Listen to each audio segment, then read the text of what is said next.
Henry Cejudo down to rematch Dominic Cruz. Dominic Cruz wants to fight one more time in early 2025 and then call it a career.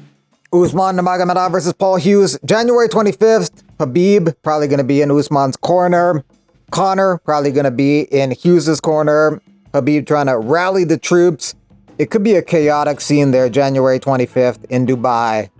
MMA legend Kazushi Sakuraba's son competing in Rizin on New Year's Eve, Rizin 49.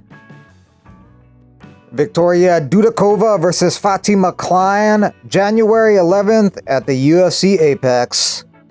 UFC planning a show in Mexico March 29th and also returning there in September for Mexican Independence Day.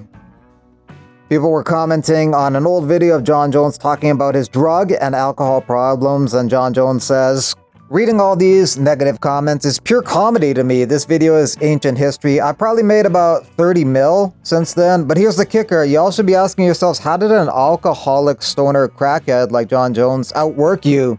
Coked up Jones beat Cormier in their first fight in 2015. Jon Jones adds, "I'm out here living the American dream while half of y'all are struggling to make rent, but sure, let's jump on the internet and tear someone else down to feel better about our own lives, right?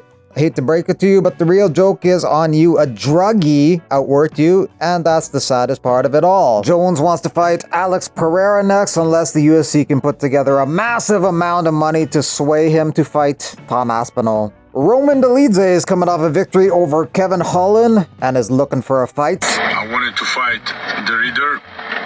Didn't happen. I call out Ponical. He's quiet. I think great matchup, great name, and he deserved a shot, a bullet. And let's make it happen.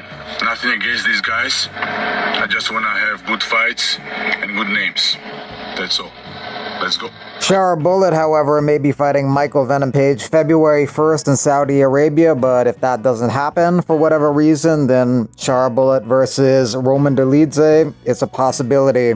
Alexa Grasso healing up from a broken leg, which she sustained during training a couple weeks ago. Greg Hardy is boxing December 13th against Russian boxer Alexei Papin in Moscow, Russia. Papin has a record of 17-1. Greg Hardy's pro boxing record is 3-0. He last fought in the UFC 2 years back against Sergey Spivak, and he lost via first round TKO. Hardy says, "It's go time. Y'all thought I was gonna let fake Paul be the only one entertaining the world this year? Nah, I'm gonna do it against a world-class opponent who thinks his little man hands can put me out, LOL. Again, your favorite hero/villain Prince goes to war with the monster to test his mettle." Eddie Alvarez taking on Jeremy Stevens January 25th in BKFC.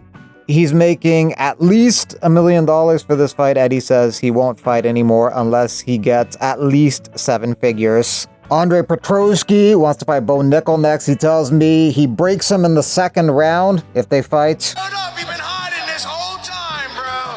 Bo, where you at, bro? Colby Covington with new Secretary of Education Linda McMahon, former WWE CEO, wife of Vince McMahon, but now separated from him. Elaine the Pipe looks like a woman version of Hillary Clinton. Press event Tuesday in Los Angeles for Garcia versus Anpo. The fight itself will take place on December 30th. David Onama coming off a win over Roberto Romero. Him and Nate the Train disagree about their fight in the past. Nate the Train, I made that fight. I doubt he'd let me up, let alone more than once. Onama says, "Actually, I did when you hit the canvas and woke back up. But it's not the end, I promise. I'll see your face again." Nate the Train's going to be taking on Doo-Ho Choi December 7th, UFC 310. That's going to be a crazy fight. More than likely, fight of the night. Jorge Masvidal recently got married to Miss Peru USA 2002. Masvidal's looking to get back into the UFC and fight in Miami in March. Grant Dawson has fight news coming soon. He's coming off a victory over Rafa Garcia last month. He has a 21-2 record. Just the loss to Bobby Green is what halted his momentum. Aljamain Sterling and Henry Cejudo were at the same celebrity poker tournament.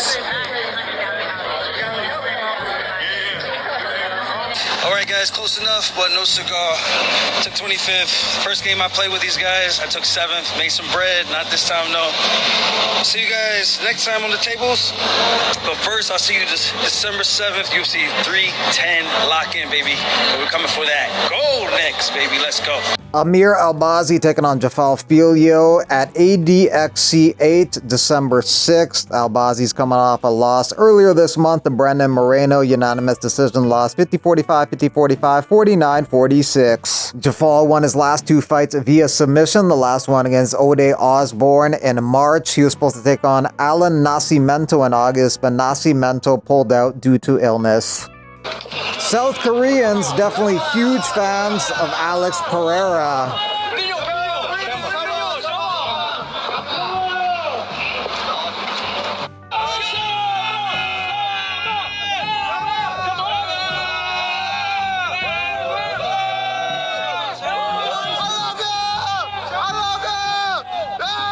4 of the UFC's top 6 gates in their history took place this year. Number 1, UFC 306 at the Sphere. Ticket prices were really high for that one. Number 4, over the weekend, UFC 309, Jones versus Miocic. Number 5, UFC 300, that was Hill versus Pereira. And UFC 303 comes in at number 6, that was Prochazka versus Pereira. Inflation has had a major effect on UFC gate receipts, making it hard to compare figures from different years. To better understand the UFC's revenue growth, it may be necessary to adjust gate receipts for inflation. Comparing raw figures without accounting for the dollar's decreasing value can lead to misleading conclusions. Jasmine Montoya is the first female fighter to be managed by Floyd Mayweather, first female MMA fighter. If you're in Vegas Friday, buy a ticket and come hang out with me and support the first female MMA fighter of TMT as she steps into the octagon. Jasmine will be fighting another Jasmine, Jasmine Willis. That's Friday at the Red Rock in a strawweight contest. Muhammad Mokaev's next fight is at Brave 91, December 13th in Bahrain. He's taking on Lutando Biko, 34-year-olds versus a 24-year-old. Biko is 12-3, won his last 4 fights. This is a little bit of a waste of time for Mokaev and a waste of talent. I mean, Biko could pull off an upset, but it seems unlikely. Nonetheless, Mokaev is relegated here before the UFC calls him back up. Apparently, the UFC staff hated working with him, so he got ousted, even though he was undefeated in the organization. They decided not to re-sign him, but he's been very apologetic about that and his actions in the past, so after a win or 2, they're apparently gonna bring him back. And Wang Kong returns Saturday after her impressive victory in August over Victoria Leonardo. Wang is the biggest favorite on the card, 9.5 to 1 favorite, 9 to 1 favorite, even a 12 to 1 favorite on one betting line against Gabriela Fernandez.